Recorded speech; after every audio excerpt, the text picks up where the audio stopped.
मेरा नाम अब्दुल रहीम है और मैं एक पुरानी मस्जिद का इमाम था जिसके दरो दीवार पर वक्त की गर्द ने ऐसी तह जमाई थी कि लगता था जैसे ये मस्जिद सदियों से खामोश खड़ी है। जब मैं पहली बार उस मस्जिद में आया तो दिल में एक अजीब सा खौफ और घम का साया उतर आया। मस्जिद के चारों तरफ बड़े बड़े पेड़ थे जिनकी शाखें दीवारों से लिपटी हुई थीं। सहन में घास उगाई थी और मिट्टी में पुराने पत्तों की खुशबू रची बसी थी। मेहराब में खड़े होकर जब मैंने पहली अजान दी तो दिल कांप गया।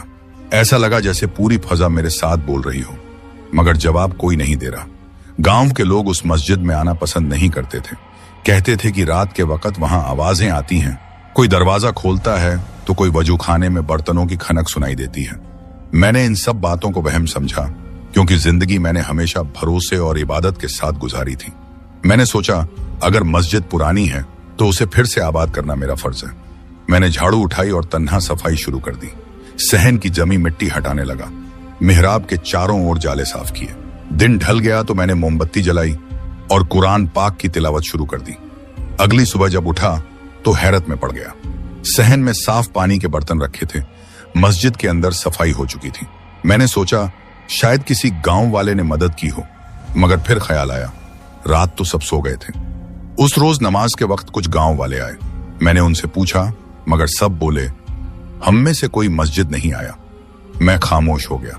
दिन गुजरते गए और हर सुबह कोई ना कोई काम हो चुका मिलता। कभी वजू खाने में पानी भरा होता, कभी सहन में चिराग जलते दिखते। एक शाम जब सूरज ढल रहा था, 3 नौजवान लड़के मस्जिद के दरवाजे पर आए। उनके चेहरों पर एक अजीब सा सुकून था। एक ने कहा, बाबा जी, हम आपकी मदद के लिए आए हैं। मैंने शुक्र अदा किया और पूछा, तुम लोग कौन हो और कहां से आए हो?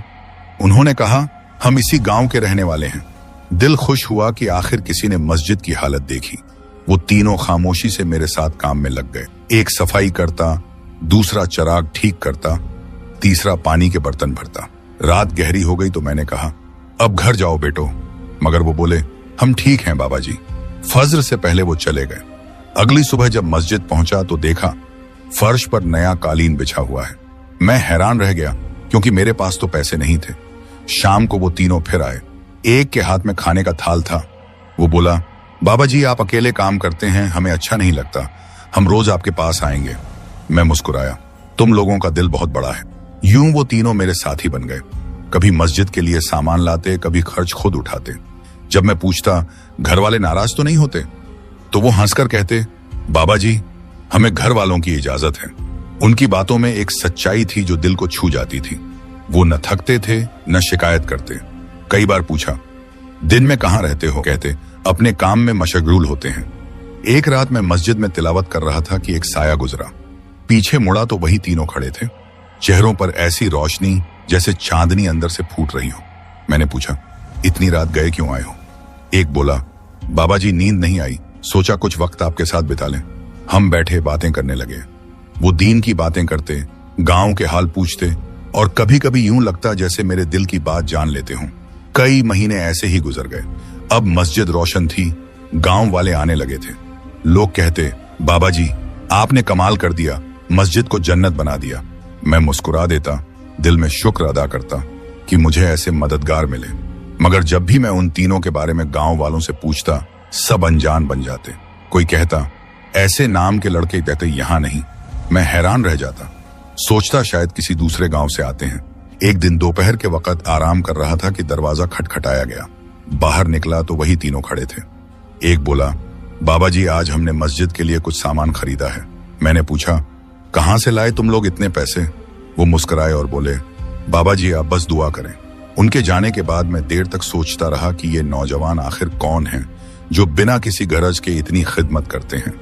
जब उनके चेहरे याद आते तो दिल में एक अजीब सी खुशी और अनजाना सा खौफ उतर आता, जैसे वो आम इंसान न हो। रात को जब मैं अकेला मस्जिद में बैठा था तो बाहर से किसी के कदमों की आहट सुनाई दी। मैं बाहर निकला। सहन में हल्की सी रोशनी थी और हवा में एक मीठी सी खुशबू तैर रही थी। वो तीनों वहां नहीं थे, मगर ऐसा लग रहा था जैसे अभी अभी गुजरे हों। मैंने दिल में कहा, शायद ये मेरी आजमाइश है, शायद ये मददगार मेरे लिए किसी गैबी नेमत की तरह है। मैंने दिल मजबूत किया और नमाज पढ़ने लगा। यूं मेरी जिंदगी बदल गई। जो मस्जिद कभी वीरान थी अब रोशनियों से भर गई। लोग कहते, बाबा जी आपके हाथ में बरकत है। मैं जानता था बरकत मेरे हाथ में नहीं बल्कि उन हाथों में है जो हर रात मेरे साथ सफाई करते हैं। उनके बिना शायद मैं कुछ भी ना कर पाता। मगर फिर भी एक सवाल दिल में उठता, ये तीनों आखिर कहां से आते हैं और कहां चले जाते हैं। उनके आने की तरह उनके जाने में भी एक अजीब सा सुकून होता, जैसे हवा रुक कर सलाम कर रही हो। मैंने तय किया कि एक दिन उनसे उनकी हकीकत जरूर पूछूंगा, क्योंकि अब दिल में रोज ये सवाल उठने लगा था, क्या ये आम लड़के हैं या कुछ और। वक्त गुजरता गया और मस्जिद की रौनक बढ़ती गई। अब लोग दूर दूर से नमाज पढ़ने आते थे, कुछ तो सिर्फ इसलिए कि वो देख सकें जिस मस्जिद में कभी अंधेरा रहता था वहां अब रोशनी कैसे कायम हुई है। हर नमाज के बाद मैं बैठकर दुआ करता, जिसने भी मेरे साथ ये काम किया है उस पर रहमत बरसे। वो तीनों नौजवान रोज आते, कभी वजू खाने का पानी भर देते, कभी मस्जिद के अंदर सफाई कर देते। मैं अक्सर कहता, तुम लोग बहुत नेक हो, तुम्हारा दिल बहुत साफ है। वो बस मुस्कुरा देते और खामोशी से काम करते रहते। एक दिन शाम के वक्त मैं मस्जिद के सहन में बैठा था। आसमान पर बादल थे, हवा में ठंडक थी। मैंने देखा वो तीनों आ रहे हैं, हाथों में खाने के बड़े बड़े बर्तन थे। एक बोला, बाबा जी आज हमने गांव के लोगों के लिए नियाज पकाई है। मैंने हैरत से पूछा, कहां से किया तुम लोगों ने इतना इंतजाम। उन्होंने कहा, बस इंतजाम हो गया, आप फिक्र न करें। देखिए अब लोग आएंगे और ये मस्जिद सच में आबाद हो जाएगी। रात को नियाज तकसीम हुई, गांव के बहुत से लोग आए, सब ने खाना खाया और दुआएं दी। एक बूढ़ा शख्स मेरे पास आकर बोला, बाबा जी आपके आने के बाद इस जगह की हवा बदल गई है, अब यहाँ दिल को सुकून मिलता है। मैंने दिल में शुक्र अदा किया, मगर एक सवाल अब भी बाकी था, ये तीनों नौजवान आखिर कौन हैं जिन्होंने एक वीरान जगह को जन्नत में बदल दिया। कई बार ऐसा हुआ कि फज्र की नमाज के बाद जब मैं मस्जिद से बाहर निकलता तो देखता सहन में नया सामान रखा है, कभी कुरान के नए नुस्खे, कभी सफाई के औजार, कभी नया कालीन। मैंने एक दिन पूछा, यह सब कहां से आता है? तो उनमें से एक बोला, बाबा जी दुआ की ताकत बड़ी है और नेक नियत इंसान के साथ हमेशा मदद होती है। उसकी बात सुनकर मेरे जिस्म में सिहरन दौड़ गई, क्योंकि मैं जानता था दुआ बहुत कुछ बदल सकती है, मगर इतने बड़े इंतजाम के लिए कुछ और भी जरूरी होता है। एक रात जब बारिश हो रही थी, मैं मस्जिद में जिक्र में मशगूल था। अचानक दरवाजा खुला और वो तीनों अंदर आए। उनके कपड़े भीगे हुए थे। मैंने कहा, तुम लोग भीग गए हो, कुछ देर रुक जाओ, मैं चाय बना देता हूं। वो बोले, बाबा जी हम ठीक हैं, आप बस अपनी तिलावत जारी रखें। मैंने उनकी बात मानी और फिर से तिलावत शुरू कर दी, मगर जब नजर उठाई वो तीनों कहीं दिखाई नहीं दिए। मैं उठा और दरवाजे की तरफ गया। बाहर बारिश थी, मगर जमीन पर उनके कदमों के निशान तक नहीं थे। दिल में एक अनजानी बेचैनी उतर आई। अगले दिन मैंने गांव के कुछ लोगों से पूछा, क्या तुमने उन तीन नौजवानों को कभी देखा है? सब ने इनकार किया। एक बोला, बाबा जी शायद आप ख्वाब देखते हो। दूसरा हंसकर बोला, बूढ़े हो गए हैं आप, इसलिए ऐसा लगता है। मैंने कुछ नहीं कहा, मगर अंदर कुछ हिल गया था। फिर मैंने गौर करना शुरू किया, वो कब आते हैं, कब जाते हैं। अक्सर रात के वक्त आते, फज्र से पहले गायब हो जाते। दिन के उजाले में कभी कभी नजर आते, मगर जैसे ही सूरज निकलता उनके चेहरे का रंग बदलने लगता। एक दिन मैं उनमें से एक के करीब गया और पूछा, बेटा तुम्हारा नाम क्या है? वो मुस्कुराया और बोला, बाबा जी नाम की क्या जरूरत है, हम तो बस मस्जिद के खादिम हैं। एक दिन वो तीनों देर से आए। मैं मगरिब की नमाज के बाद सहन में बैठा इंतजार कर रहा था। जब वो आए उनके चेहरे थके हुए थे। मैंने पूछा, तुम लोग कहाँ रहते हो? उनमें से एक बोला, बस यहीं पास ही कहीं। फिर बात बदल दी। उस रात उन्होंने ज्यादा बातें नहीं की, बस सफाई की और खामोशी से चले गए। मेरी नींद अब कम होती जा रही थी। अक्सर रात को उठ जाता, मस्जिद के दरवाजे तक जाता कि शायद वो फिर आ जाएं। एक रात मैंने दूर सहन में रोशनी देखी, जैसे कोई चिराग जल रहा हो। मैं करीब गया तो देखा वो तीनों वजू कर रहे हैं। उनके चेहरे रोशन थे, पानी उनके हाथों से गिर रहा था, मगर जमीन सूखी थी। मैं हैरत से देखता रह गया, मगर कुछ बोल न सका। अगली सुबह जब मस्जिद पहुंचा, दीवारों पर सफेद रंग किया गया था, फर्श चमक रहा था और नया कालीन बिछा था। मैंने खुद से कहा, यह कैसे मुमकिन है? मैंने उनके लिए शुक्रिया के तौर पर कुछ फल और दूध खरीदा ताकि जब वो आए तो उन्हें दूं। शाम को वो आए। मैंने कहा, यह तुम्हारे लिए है। उन्होंने इनकार कर दिया। कहा, बाबा जी हमें कुछ नहीं चाहिए, हमें बस ये खुशी चाहिए कि हमें आपके साथ इबादत का मौका मिल रहा है। उनके लहजे में नरमी थी, मगर एक अजीब गहराई भी थी, जैसे बातों में कोई छिपा मतलब हो।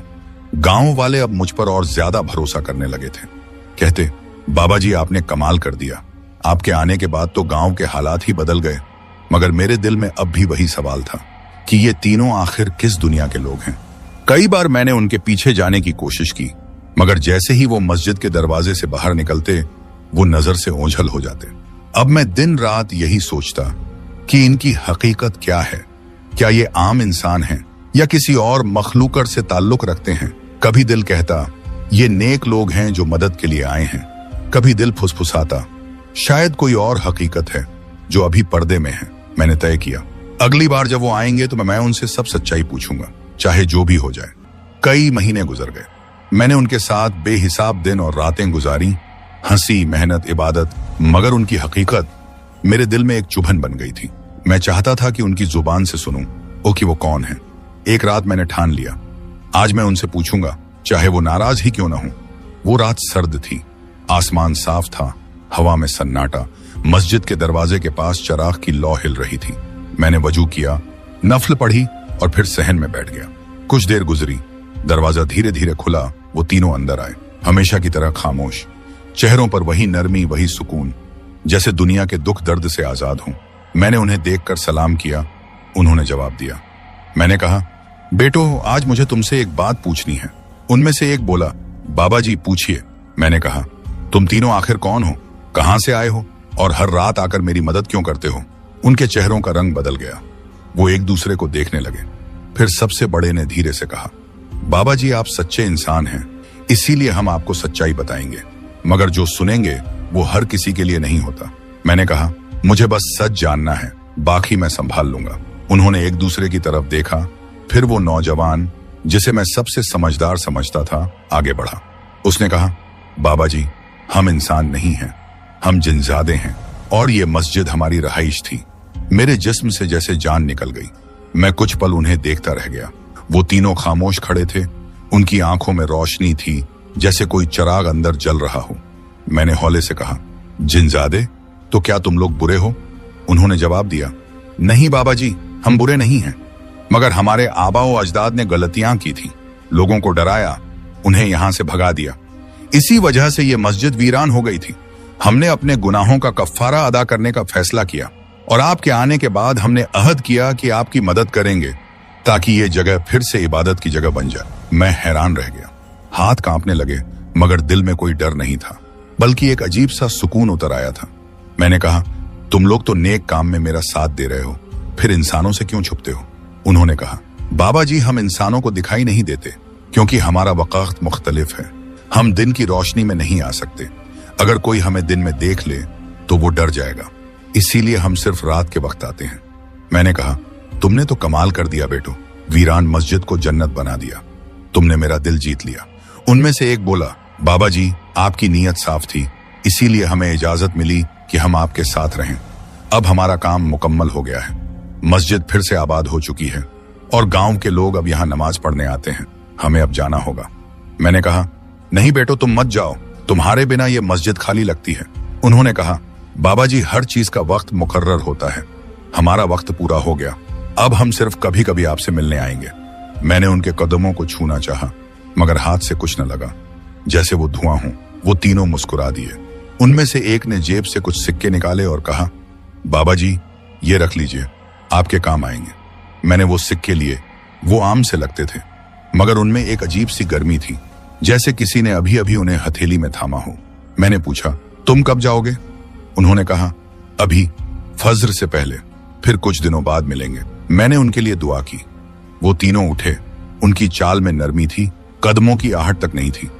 जब वो मस्जिद के दरवाजे तक पहुंचे, एक हल्की सी रोशनी फैली और फिर वो गायब हो गए। मैं देर तक दरवाजे को देखता रहा। दिल भर आया, आंखों में आंसू थे, मगर साथ ही दिल के अंदर एक अजीब सी रोशनी जग उठी थी।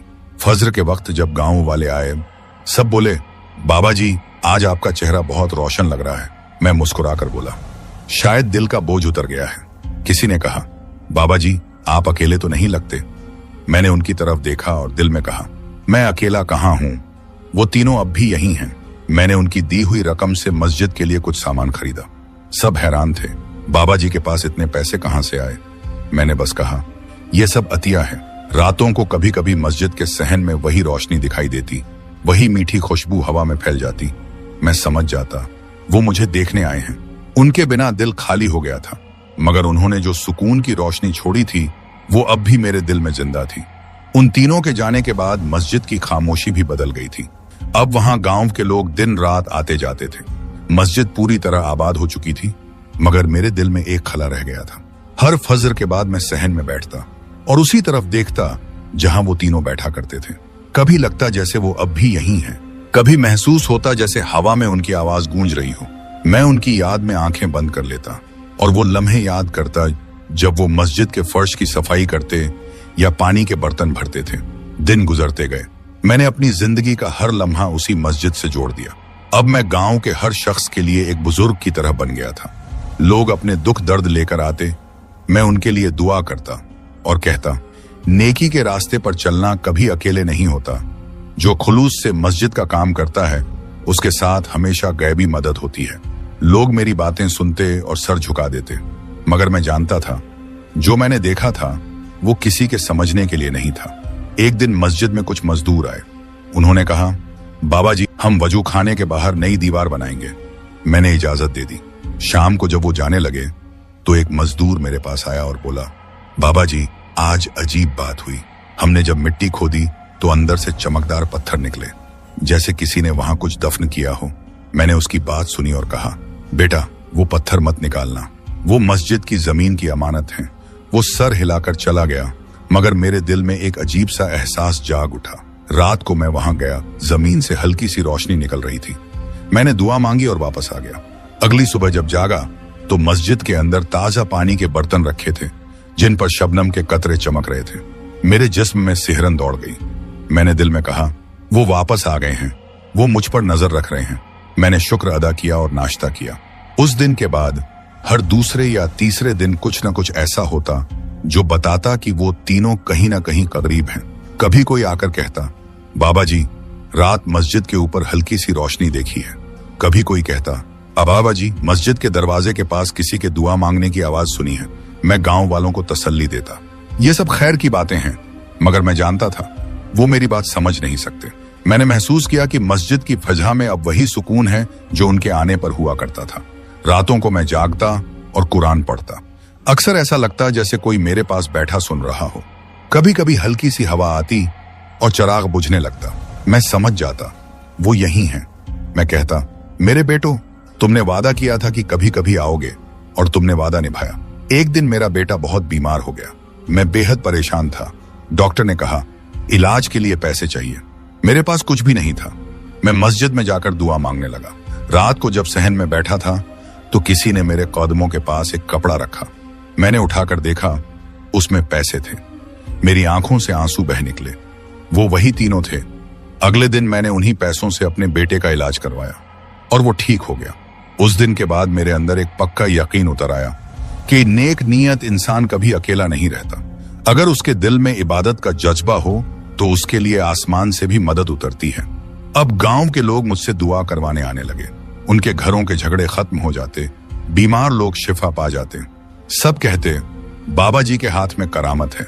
मैं हंस देता और दिल ही दिल में कहता, करामत मेरे हाथ में नहीं बल्कि उनके हाथ में है जो हर रात मेरे लिए रोशनी जलाते हैं। कभी कभी रात को जब मैं मस्जिद के दरवाजे के पास बैठा होता तो एक हल्की सी आवाज आती, बाबा जी, आप थक गए होंगे। मैं चौंक कर देखता, मगर कोई नहीं होता। फिर वही खुशबू फैल जाती जो उनके आने पर आया करती थी। मैं कहता, बेटो, तुम जहां भी हो खुश रहो। तुमने मेरी जिंदगी बदल दी, इस मस्जिद को इबादत की जगह बना दिया। मैं उनके लिए दुआ करता और दिल मुतमिन हो जाता। एक रात जब बारिश हो रही थी, मैंने ख्वाब देखा। वो तीनों सफेद लिबास में मस्जिद के सहन में खड़े हैं। वो कह रहे हैं, बाबा जी, आपने अपना वादा पूरा किया, अब हमारी जगह हमेशा रोशन रहेगी। मैंने हाथ बढ़ाया, मगर वो धुंध में गुम हो गए। मैं जाग गया। आंखों से आंसू बह रहे थे, मगर दिल पर सुकून था। अब गांव वाले मस्जिद को मोजिजे की जगह कहते थे। हर कोई कहता, यहां आकर दिल को चैन मिलता है। मैं मुस्कुराकर कहता, यह सब तुम्हारे ईमान का असर है। मगर मैं जानता था उसके पीछे वो तीन नूरानी चेहरे हैं जिन्होंने अपनी खता का कफारा अदा किया और मुझे खिदमत का इनाम दिया। अब मेरी उम्र बहुत बढ़ गई है। बाल सफेद हो गए हैं, हाथ कांपने लगे हैं, मगर दिल में वही सुकून है जो बरसों पहले उन तीनों के आने से मिला था। अब मस्जिद मेरे बिना भी चलती है। नए इमाम आ गए हैं। मैं बस सहन के एक कोने में बैठकर तिलावत करता हूँ। कभी कभी लोग आकर सलाम करते, मेरा हाल पूछते। मैं मुस्कुरा देता और कहता, मैं ठीक हूँ, मेरे दिन इबादत में गुजरते हैं। मेरा बेटा अब जवान हो गया है, उसके अपने बच्चे। वो कहता है, बाबा अब आप घर आ जाइए। मगर मैं घर जाकर भी ज्यादा देर नहीं रह पाता। मेरा दिल मस्जिद में अटका रहता है। जब तक मस्जिद के दरवाजे से आने वाली हवा की खुशबू न मिले, मुझे नींद नहीं आती। जब भी कुरान खोलता हूँ, ऐसा लगता है जैसे वो तीनों मेरे साथ बैठे हैं और हर आयत के साथ आमीन कह रहे हैं। कभी कभी लोग आकर कहते हैं, बाबा जी, हमने रात मस्जिद के करीब 3 साए देखे जो वजू खाने की तरफ जा रहे थे, शायद आपके शागिर्द होंगे। मैं हल्की मुस्कान के साथ कहता, हाँ, मेरे ही शागिर्द होंगे, क्योंकि सच्चाई में वो वही हैं जो मेरा साथ कभी छोड़कर नहीं गए। वो अब भी आते हैं, मगर किसी को दिखाई नहीं देते। मैं उन्हें महसूस करता हूँ। कभी हवा में उनकी खुशबू आती है, कभी चिराग अपने आप जल उठता है, कभी सहन में पानी खुद भर जाता है। एक दिन मैं बीमार हो गया, बुखार ने जिस्म तोड़ दिया। मैंने अपने बेटे से कहा, मुझे मस्जिद ले चलो। वो कहता रहा, बाबा आप आराम करें। मगर मैंने कहा, मेरी रूह को सुकून सिर्फ मस्जिद में मिलता है। वो मुझे सहारा देकर मस्जिद के अंदर ले गया। मैं मिहराब के करीब बैठा, आंखें बंद की तो दिल के अंदर रोशनी उतरने लगी। मुझे महसूस हुआ वो तीनों मेरे पास आकर बैठ गए हैं। उनकी मौजूदगी से हवा में खुशबू फैल गई। मैंने कहा, बेटो तुम आ गए हो। उन्होंने कहा, जी बाबा जी, हम आपके साथ हैं, अब आप कभी अकेले नहीं होंगे। मैंने कहा, तुमने वादा निभाया, तुमने मेरी जिंदगी को इबादत का रंग दे दिया। अब मैं सुकून से जाना चाहता हूँ। वो बोले, बाबा जी अब आपका वक्त करीब है, मगर डरिए मत, आपके लिए रास्ता आसान कर दिया गया है। आपका नाम उन लोगों में लिखा जा चुका है जिन्होंने नेकी के लिए दिल से काम किया। मैंने आंखें बंद की और दिल से शुक्र अदा किया। बीमारी बढ़ती गई, मगर मैं हर शाम मस्जिद के दरवाजे के पास बैठ जाता। गांव वाले आकर हाल पूछते, सब खैर है। वो समझ नहीं पाते थे कि मैं इतना मुतमिन क्यों हूं, मगर मैं जानता था मेरे साथ वो मौजूद हैं जो कभी जुदा नहीं हुए। एक रात मैंने ख्वाब देखा, मस्जिद के ऊपर एक रोशनी उतर रही है। 3 सफेद साये उस रोशनी में खड़े हैं। वो कह रहे हैं, बाबा जी अब चलने का वक्त आ गया है। मैं जागा तो दिल में एक अजीब सा सुकून था। सुबह के वक्त मैंने बेटे से कहा, बेटा अगर मैं चला जाऊं तो मेरी कब्र मस्जिद के सहन में बनाना, ताकि जब भी कोई नमाज पढ़े तो मेरे लिए दुआ करे। उसने आंसुओं में भीगा वादा किया। उस दिन शाम को मैं मस्जिद के फर्श पर बैठा, कुरान खोला और आहिस्ता आहिस्ता पढ़ने लगा। जैसे जैसे पढ़ता गया आंसू गिरते गए, मगर दिल हल्का होता गया, जैसे मेरे चारों तरफ रोशनी फैल रही है। मैंने नजर उठाई तो वो तीनों सामने खड़े थे। चेहरों पर नूर था, नजरों में सुकून। उनमें से एक बोला, बाबा जी अब आपका सफर शुरू होने वाला है, हम आपके साथ रहेंगे। मैं मुस्कुराकर बोला, मुझे किसी चीज का डर नहीं। रात गहरी होती गई, चिराग की लौ धीरे धीरे मध्यम होने लगी। मैंने कुरान बंद किया और निगाह आसमान की तरफ उठाई। दिल से दुआ निकली, ए मालिक तेरा शुक्र है, तूने मुझे ऐसी नेकी दी जो इंसानों से नहीं बल्कि नादिदा मखलूकत से जुड़ी थी। मैंने सर झुकाया और आंखें बंद कर ली। उसी वक्त मस्जिद के दरवाजे से ठंडी हवा का झोंका आया। चिराग की लौ फिर से रोशन हो गई। सुबह जब सूरज की पहली रोशनी मस्जिद के मीनार पर पड़ी तो गांव वालों ने देखा बाबा जी मस्जिद के सहन में खामोश लेटे हैं। चेहरे पर मुस्कान थी, जिस्म पर नूर की हल्की सी चमक। कोई बोला, बाबा जी सो रहे हैं। कोई बोला, वो इबादत में मग्न हैं। मगर जब करीब जाकर देखा गया तो सबके दिल कांप गए। बाबा जी इस दुनिया से जा चुके थे, मगर चेहरे पर वो सुकून था जैसे वो किसी खूबसूरत ख्वाब में खोए हों। पूरा गांव मस्जिद के बाहर जमा हो गया। हर आंख नम थी, बुजुर्ग औरतें रो रही थीं, बच्चे खामोश खड़े थे। इमाम साहब ने कहा, बाबा जी की ख्वाहिश थी कि उनकी कब्र मस्जिद के सहन में बने। सब ने मिलकर हाथों से मिट्टी खोदी, कोई औजार इस्तेमाल नहीं किया। हर शख्स चाहता था कि वो इस नेक इंसान के लिए कुछ करे। जब बाबा जी को दफनाया गया तो आसमान पर अचानक बादल छा गए। हल्की हल्की बारिश शुरू हो गई। हवा में ऐसी खुशबू फैल गई जो किसी ने पहले कभी महसूस नहीं की थी। लोग कहने लगे, ये रहमत की बारिश है, ये निशानी है कि बाबा जी रब के मुकर्रब बंदे थे। दफन के बाद कई दिन तक मस्जिद के दरवाजे पर रोशनी सी रहती थी। रात के वक्त भी वहां अंधेरा नहीं होता था। इमाम साहब ने बताया, जब भी मैं कुरान पढ़ने बैठता हूं तो किसी की आहिस्ता आहिस्ता आमीन कहने की आवाज आती है। कभी मेहराब में खुशबू भर जाती है, कभी कोई देखता है कि पानी का नल अपने आप चल पड़ता है और वजू खाना भर जाता है। एक दिन गांव का एक नौजवान जो पहले मस्जिद आने से डरता था, वो आया और देर तक सहन में खड़ा रहा। फिर रोते हुए बोला, बाबा जी अब नहीं हैं, मगर उनकी रोशनी अब भी यहाँ है। उस रात मस्जिद के ऊपर फिर वही हल्की रोशनी फैली, वही खुशबू हवा में तैर गई और मेहराब के पास 3 साये झलके जो धीरे धीरे गायब हो गए। लोग कहते हैं वो आज भी आते हैं। हर उस रात जब कोई दिल से दुआ मांगता है तो कोई नजर न आने वाला हाथ आमीन कहता है। वो रात के वक्त मस्जिद के करीब से गुजर रहा था। उसने देखा मस्जिद के अंदर 3 सफेद कपड़ों वाले लड़के बैठे हैं। वो कुरान पढ़ रहे थे। उनकी आवाज बहुत मीठी थी। नौजवान ने हैरान होकर पूछा, तुम लोग कौन हो? वो बोले, हम वही हैं जो इस मस्जिद के खादिम हैं। अब हमारा काम सिर्फ इबादत है। उस नौजवान ने ये बात गांव में बताई, मगर सब हंसने लगे। कोई यकीन न कर सका। मगर वक्त के साथ कुछ अजीब होने लगा। मस्जिद में कभी कभी चिराग अपने आप जल उठता, कभी सहन साफ मिलता जबकि किसी ने सफाई नहीं की होती थी। कभी मेहराब के पास कोई मिट्टी का चिराग जलता दिखाई देता और सुबह होते ही गायब हो जाता। लोग समझ गए कि बाबा जी की खिदमत करने वाले वो तीनों आज भी यहाँ मौजूद हैं। गांव के बुजुर्ग कहते हैं बाबा जी की कब्र से अक्सर रात को हल्की रोशनी निकलती है, जैसे कोई वहां बैठकर कुरान पढ़ रहा हो। कई लोगों ने कसम खाकर कहा कि उन्होंने रात के वक्त बाबा जी को सफेद कपड़ों में देखा है। वो मस्जिद के दरवाजे पर बैठे मुस्कुरा रहे थे। आंखों में वही सुकून था जो जिंदगी में था। बाबा जी के बेटे ने मस्जिद की खिदमत संभाल ली, मगर वो हमेशा कहता, मेरे बाप की जगह कोई नहीं ले सकता। एक दिन वो अपने बेटे को लेकर मस्जिद आया। ये जगह सिर्फ इबादत के लिए नहीं, बल्कि मोहब्बत के लिए है। यहाँ वो 3 रूहें रहती हैं जो इंसान नहीं थीं, मगर उन्होंने इंसानियत का हक अदा किया। साल गुजरते गए, गांव बदल गया। पुरानी गलियां पक्की सड़कों में बदल गईं। लोग शहर जाने लगे, मगर मस्जिद वैसी ही रही। मस्जिद के मीनार पर अब भी वही रोशनी चमकती है जो बाबा जी के वक्त में चमकती थी। और जब भी रमजान आता तो मस्जिद में एक अजीब सी रौनक भर जाती। लोग कहते जैसे किसी ने मस्जिद के हर कोने में खुशबू बिखेर दी हो। एक दिन एक मुसाफिर गांव आया। उसने मस्जिद में कयाम किया। रात के वक्त उसने 3 नौजवानों को देखा जो वजू कर रहे थे और फिर इमाम के बराबर जाकर नमाज में खड़े हो गए। सुबह वो लोगों से कहने लगे, तुम्हारी मस्जिद में 3 नूरानी चेहरे नमाज पढ़ते हैं। लोग मुस्कुराकर बोले, हाँ हम जानते हैं, वो बाबा जी के मददगार हैं जो आज भी मस्जिद को आबाद रखते हैं। मुसाफिर हैरान रह गया। उसने कहा, मैंने दुनिया के कई मुल्क देखे, मगर ऐसी मस्जिद नहीं देखी जहां इंसान और नादिदा मखलूक एक साथ इबादत करते हों। ये जगह खास है, ये जगह पाक है। बाबा जी की कब्र पर आज भी लोग दुआ मांगने आते हैं। कहते हैं यहां मांगी गई दुआ कभी रद्द नहीं होती।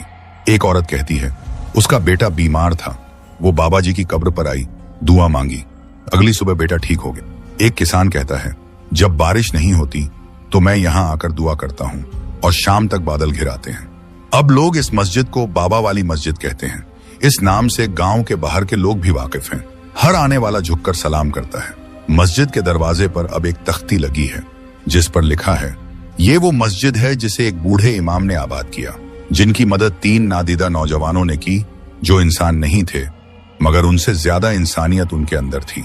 मैं जब भी रात के वक्त इस मस्जिद के करीब से गुजरता हूँ तो मुझे ऐसा लगता है जैसे कोई मेरी तरफ देख रहा हो, जैसे कोई कह रहा हो, हमने अपना वादा निभाया, हमने इस जगह को आबाद रखा। मैं दिल ही दिल में बाबा जी के लिए दुआ करता हूँ कि उनकी रूह को सुकून मिले। गांव वाले आज भी कहते हैं जब भी कोई नया इमाम आता है तो पहली रात उसे ख्वाब में बाबा जी नजर आते हैं। वो कहते हैं, बेटा ये जगह अमानत है, इसकी हरमत कायम रखना, इस मस्जिद को आबाद रखना। यहाँ जो खुशबू तुम महसूस करोगे वो हम तीनों की दुआओं से भरी हुई है। वक्त गुजर गया मगर बाबा जी की याद कभी खत्म नहीं हुई। अब भी जब अजान होती है तो ऐसा लगता है जैसे 3 आवाजें एक साथ उठ रही हों, जैसे कोई कह रहा हो, हम हाजिर हैं, हम अभी भी यहाँ हैं। और शायद ये सच भी है, क्योंकि इबादत कभी मर नहीं सकती, नेकी कभी खत्म नहीं होती, और वो रूहें जो किसी नेकी से जुड़ी हों वो कभी फना नहीं होती, वो हमेशा रोशनी बनकर रहती हैं। मस्जिद के मीनार से उठती हर अजान में, हर सिजदे में, हर आमीन की आहट में उनकी मौजूदगी महसूस होती है। यही है वो मस्जिद, यही है वो जगह जहां एक बूढ़े इमाम ने तन्हाई में इबादत शुरू की थी और 3 नादीदा मददगारों ने उस तन्हाई को रोशन इबादत में बदल दिया था। आज वो तीनों जिनजादे नहीं कहे जाते, अब लोग उन्हें मस्जिद के फरिश्ते कहते हैं।